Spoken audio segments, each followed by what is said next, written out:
La charla de hoy tiene como tema la metamorfosis, no el libro de Kafka, sino la metamorfosis en general. Es un tema que siempre interesó a los antiguos, a todos los poetas griegos y romanos. Hay siempre metamorfosis. Y el más preclaro ejemplo es Ovidio, cuyo libro, que se llama precisamente La Metamorfosis, tiene como 500 casos, por no decir 300. Pero ahí está Plutarco, el mismo Homero también. Siempre hay metamorfosis, especialmente en los mitos griegos, donde cuando hay una dificultad dramática difícil de resolver, se recurre a la metamorfosis. Hay un conflicto que llega a un punto sin solución. El violador acorrala a su víctima. Las desgracias familiares han acorralado a un héroe. Y cuando parece que ningún camino es bueno o posible, el autor recurre a la metamorfosis. La señorita amenazada se convierte en caña, el héroe acorralado se convierte en constelación. De manera que es posible que la metamorfosis sea un recurso de fácil adquisición, como también lo era aquel ir a buscar cosas al barco de Daniel Defoe en el Robinson Crusoe. Cada vez que Robinson estaba ante una dificultad enorme en su isla, cada vez que los elementos de la isla no le alcanzaban ni a Robinson ni al autor para seguir adelante, pues Robinson Crusoe nadaba hasta los restos del naufragio y se traía algo que él necesitaba, pero que mucho más necesitaba el autor. Hablaremos ahora de metamorfosis. Por regla general eran los dioses los que producían la transformación. También había divinidades inferiores que ejercían a gusto ese poder, por ejemplo las ninfas, que se transformaban a cada momento, casi por jorobar, en fuentes o árboles. La mayoría de las transformaciones sucedían como castigo o como venganza, pero otras veces podían ser obra de compasión o del favor de los dioses, o para preservar a un tipo de una suerte peor, aunque no sé qué cosa peor puede ocurrirle a un señor que transformarse en río. Contaremos algunos ejemplos hoy de célebres transformaciones. A mí la que más me gusta es la historia de Io, que era una doncella de Argos, tan hermosa que Zeus, el príncipe del Olimpo, se había enamorado de ella. Y en realidad parece que, esto acá entre nosotros, ¿no? Parece que Zeus estaba enamorado de la mina porque una bruja le había dado unos filtros de amor, y Zeus se enamoró. Inge se llamaba esta hechicera griega que más parece sueca. El caso es que Zeus se le presentó en sueños a Io y le dijo que se trasladase a la orilla del lago de Lerna, allí donde la hidra, y que allí se entregase a sus abrazos.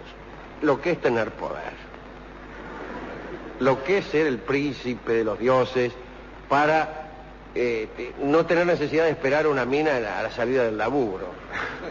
Directamente se le presenta en sueños y le ordena que vaya a la orilla de este o aquel lago y que se entregue a sus oscuros designios. La muchacha contó el sueño a su padre. Mirá lo que me soñé que parecía Zeus, el canal de Suez aparecía en persona, ¿no? Y me decía esto y aquello. Y el padre fue a consultar al oráculo de Delfos, como hacían todos los griegos en aquella época. Y el oráculo respondió que Io debía obedecer, porque si no, el padre iba a ser fulminado. Entonces el viejo, más rápido que ligero, le dijo: andá. El caso es que Zeus se unió finalmente a la doncella y la mujer de Zeus empezó a sospechar la aventura. Dice: me parece que anda con una. Y para disimular, Zeus ante las sospechas de Hera, tuvo la siguiente idea. Llamó a la muchacha y la transformó en una ternera blanca. Lo que es tener poder. Ahora bien, por ahí Hera la vio a esta ternera y, como era muy suspicaz, le preguntó a Zeus si realmente no tenía amores con una ternera, esa. Y Zeus le juró que jamás había amado a ese animal. Pero Hera mantenía sus sospechas y exigió que le regalaran la ternera. Que esa ternera, que en realidad era la amante de Zeus, le fuera otorgada como presente. Y Zeus no tuvo más remedio que regalarle a su amante bajo la forma de una ternera, lo que es tener poder. Ese es el precio del poder.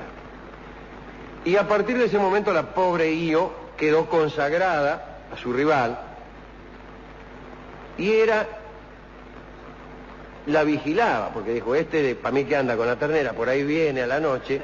Entonces puso como custodia de la ternera a Argo, aquel que tenía 100 ojos. Era el mejor guardián posible, porque de aquellos 100 ojos dormían solo 50. Los otros 50 quedaban vigilando a lo que fuera, en este caso a la ternera que había sido amante de Zeus. Argo ató a la ternera a un olivo que crecía en un bosque sagrado de Micenas y la vigilaba. Pero Zeus le encargó a Hermes, el correveidile del Olimpo, a que la arrancase de su guardián. Y Hermes, con su vara mágica, durmió 50 ojos de los 100 que tenía Argo, mientras los 50 restantes estaban ya sumidos en el sueño natural, y después lo mató a palazos. Quiere decir que el primer milagro fue absolutamente superfluo.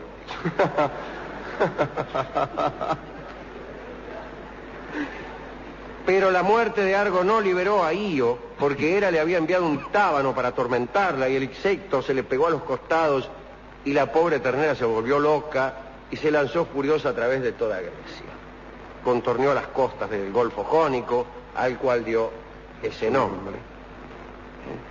Atravesó el mar por los estrechos que separan la ribera de Europa de la de Asia, hacia un lado, al otro Europa, y dio origen al nombre del Bósforo, el estrecho del Bósforo. Ustedes saben que quiere decir paso de la vaca. Después anduvo errante por el Asia, llegó a Egipto y finalmente dio a luz un hijo de Zeus, el pequeño Épafo. Después en Egipto recuperó su imagen primitiva, bueno, pero todo le fue mal, nunca pudo juntarse con Zeus y al final, una vez muerta la pobre Io, sufrió otra transformación, la convirtieron en constelación. Así que primero en vaca, después en constelación. Ya uno no es dueño de tener un amante tranquilo. Hablemos de Aqueloo. Aqueloo es el nombre de un río de Tolia, el mayor de Grecia, y también el nombre del dios de ese río. A Aqueloo se le atribuyen diversos amoríos, hijas suyas eran las sirenas. Bueno, parece que un día Aqueloo pidió la mano de Deyanira, que era la hija de Eneo, rey de Calidón. Por su condición de dios fluvial, Aqueloo poseía el don de la metamorfosis y podía adoptar cualquier forma que quisiera. De todo, podía hacerse, adoptar forma de toro, de dragón, de perro, etc. Y esta facultad asustó a Deyanira. Imagínense tener un novio que puede adoptar cualquier forma. Al principio asusta, después a lo mejor a una le gusta, pero al principio no. El caso es que Deyanira no deseaba un marido tan incómodo, ¿no? Y cuando Heracles se presentó en la corte de Eneo y pidió la mano, ella aceptó inmediatamente. Y Aqueloo, imagínense, se puso como loco, si no es que se transformó en loco. Digamos, se mostró molesto y desafió a Heracles a disputar a piñas la mano de la muchacha, una lucha. Y Heracles aceptó. Y empezó el combate. Y Aqueloo utilizó todos sus recursos. Durante la lucha se transformó en toro. Pero Heracles le arrancó un cuerno y entonces Aqueloo se rindió. Le cedió el derecho de casarse con Deyanira, pero le reclamó su cuerno. Heracles le dio el cuerno arrancado y a cambio, Aqueloo le regaló a Heracles otro cuerno. Un cuerno de la cabra Amaltea, que había sido nodriza de Zeus. De ese cuerno salían flores, frutos en abundancia, y ese es la cornucopía, el cuerno de la abundancia que está en los afiches de las lecherías.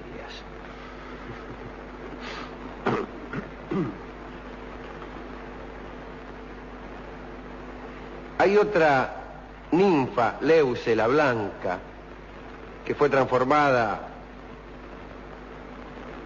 en circunstancias extrañas. Era muy hermosa y ahí estaba Hades, enamorado de ella, la raptó, se la llevó al infierno, pero Leuce no era inmortal y al llegar su hora murió. Y Hades, para eternizarla, la transformó en un álamo blanco que parece que se alzaba en los campos elíseos. Esta, evidentemente, es una fábula tardía mal construida. ¿Dónde van las almas cuando se mueren sino a los campos elíseos? ¿Para qué? No podés morir en el infierno.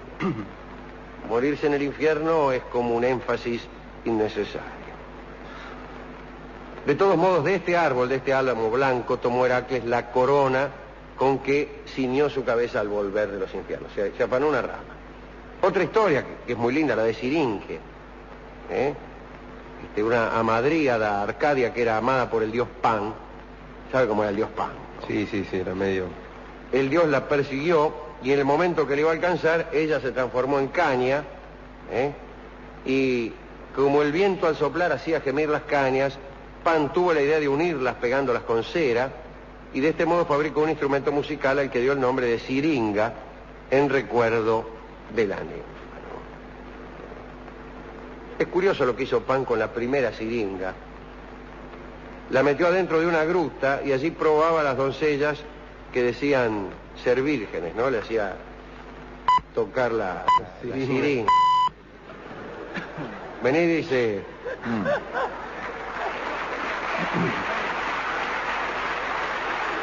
El caso es que cuando le tocaban la siringa, si eran puras, se oían sones melodiosos. Y en caso contrario se oían gritos fúnebres. Sí. Y entonces Pan se daba cuenta. Y bueno. También está Caribdis, hija de la tierra y de Posidón, que comía mucho.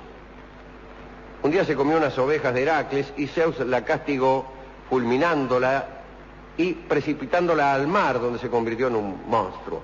3 veces al día absorbía el agua del mar en gran cantidad. Bueno, explicación de la marea, muchachos. Tenía una compañera, Escila y Caribdis salían juntas. Una vez casi se lo traga a Ulises, pero se salvó.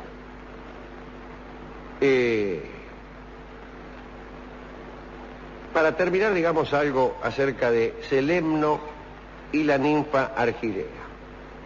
Ella amaba, la ninfa Argirea estaba enamorada de un joven y hermoso pastor. Ya se sabe que los pastores son siempre jóvenes y hermosos. Cuando algunas de ustedes, jóvenes borregas que asisten a esta función, desee tomar contacto con un joven apuesto, diríjase allí donde vea ovejas. Pues bien, la ninfa Argirea tuvo un romance con Celemno, romance que duró mientras Celemno fue joven. Pero cuando el muchacho perdió su belleza, la ninfa lo abandonó como hacen todas. El pastor murió de desesperación y Afrodita lo transformó en río, para colmo de males. Pero como a pesar de la transformación seguía penando por amor, si polvo era, más polvo enamorado, pues Afrodita le concedió el privilegio de olvidar todas sus penas. De privilegio en privilegio andaba el tipo, ¿no? Sí. Y por eso todos los que se bañan en el río Celemno, ese río que antes fue un joven pastor enamorado, todos los que se bañan allí olvidan sus pesares amorosos. Repito, olvidan sus pesares amorosos. De modo tal que aconsejo también, ya que hoy venimos de consejo fácil, a las jóvenes que estén penando por amor, pegarse una enjuagada en el río Selemno, aunque los verdaderos enamorados prescinden de tan cobarde actitud. Bueno, hay muchas otras metamorfosis. Después de contadas unas 4 o 5, uno empieza a hastiarse, porque siempre es lo mismo. Hay también en los mitos americanos numerosas metamorfosis.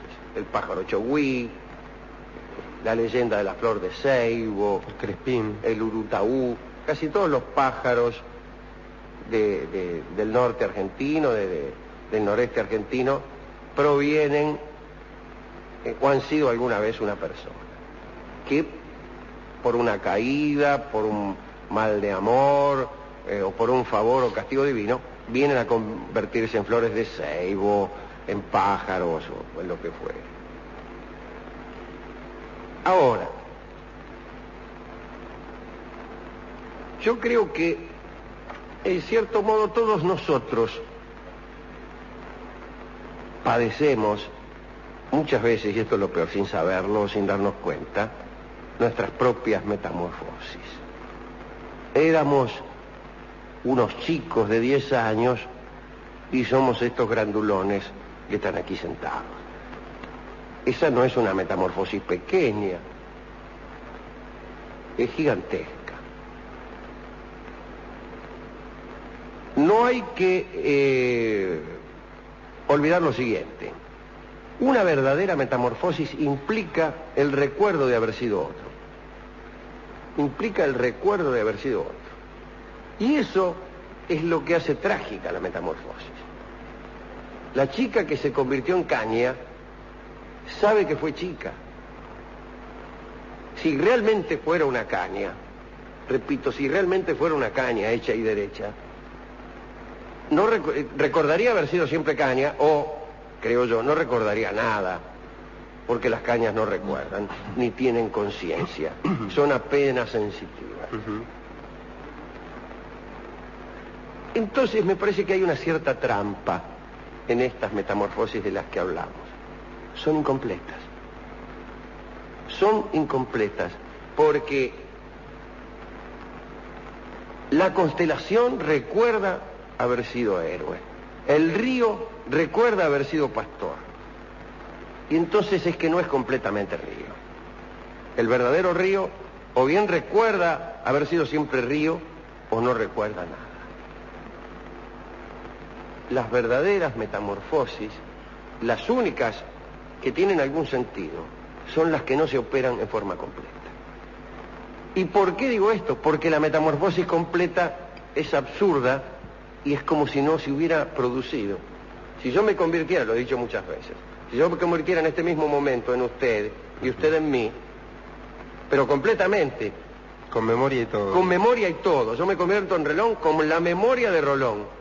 Y Rolón en Dolina con la memoria de Dolina. Pues sería una transformación perfectamente inútil.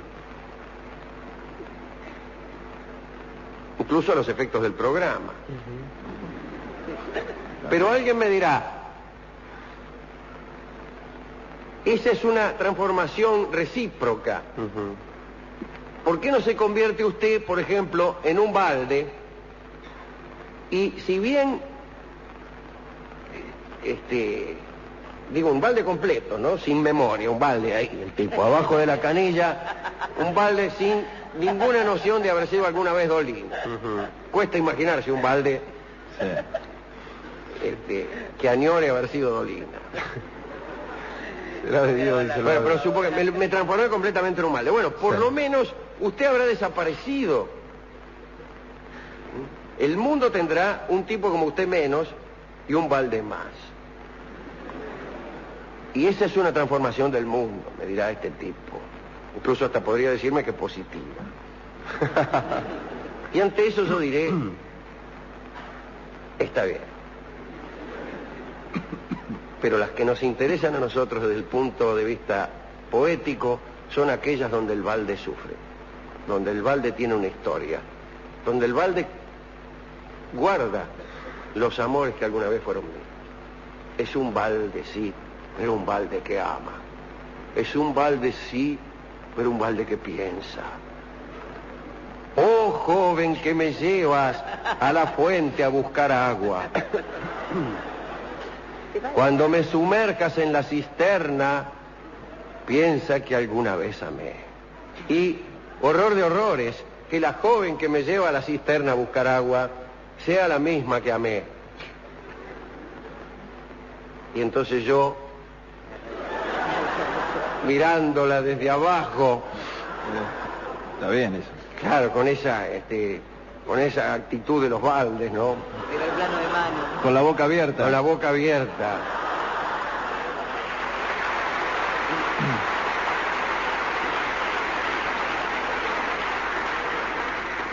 Sufriré mucho, incluso hasta puede ser que su nuevo novio se lave las patas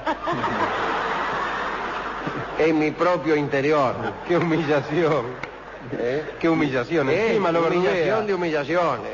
El nuevo novio lavándose las patas en el interior de uno mismo, que es además un balde.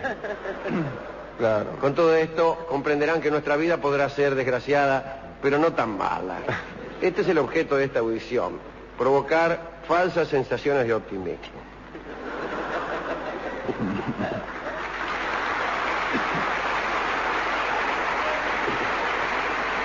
Aplaude la gente contenta de no ser un balde. No podrían aplaudir, amigos. Qué sensación esa que debe tener el balde, que lo van a tirar, ¿no? ¡Ah! Me agarra vértigo. ¡Ah! Mire, Que abandono, si me no abandona. Fuera, si no fuera que soy un balde, Sí. me sucedería algo muy extraño. Bueno, ¿a quién podemos dedicar esta pequeña charla acerca de las transformaciones? Bueno, a Frank Kafka, por ejemplo, a los escritores que han trabajado con Metamorfosis, a los que han cambiado y se la han aguantado sin protestar, a los que son baldes y no hacen nada. Se me dirá, ¿qué podrán hacer? Bueno, A Eco. a Eco, que no se convirtió en una persona, sino en una voz. Ah, qué extraordinario, haberse convertido... Esa es una transformación, ¿eh? Se convirtió... Un fenómeno sonoro. Claro, un fenómeno sonoro. Casi peor que un balde. Como a los pobres compañeros de Odiseo. Claro que los convirtieron en chancho. chanchos. Lo agarró Circe, la maga Circe, y los convirtió en chancho. Algunos, como decimos siempre aquí, ya venían a medio convertir. Bueno, ¿con qué ilustraremos? Con... Pues, a mí me parece que con una declaración del balde. ¿Así? Sí, porque imagino al balde, llevado por la mujer que amaba, sacudido por la mujer que amaba, una vez más, pero ahora bajo la forma de un balde.